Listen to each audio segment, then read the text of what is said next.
ఇల్లు కట్టుకోలేని వాళ్ళు, స్థలం ఉన్నా కూడా ఇల్లు కట్టుకోలేని వాళ్ళు, ఇల్లు కొనుక్కోలేని వాళ్ళు, వంశపారంపర్యంగా ఇల్లు వచ్చినా సరే అవి నష్టపోయిన వాళ్ళు, సొంత ఇల్లు ఉన్నా సరే ఆ ఇంట్లో ఉండలేక అద్దె ఇంట్లో ఉంటున్న వాళ్ళు, వీళ్ళందరూ కూడా ప్రధానంగా భవన దోషం వల్ల ఈ సమస్యలు ఎదుర్కొంటూ ఉంటారు.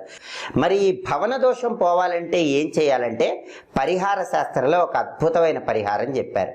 ఆ పరిహారం ఏంటంటే కందిపప్పు, మినప్పప్పు, పెసరపప్పు మర ఆడించి పిండిలాగా చేసుకున్నాక ఆ 3 పిండ్లు కలపాలి. కలిపిన తర్వాత ఆ పిండ్ల మిశ్రమంలో నీళ్లు కలిపి 11 చిన్న చిన్న ఉండల్లాగా తయారు చేసుకోవాలి. ఆ 11 చిన్న చిన్న ఉండల మీద బెల్లం ముక్కలు ఉంచాలి.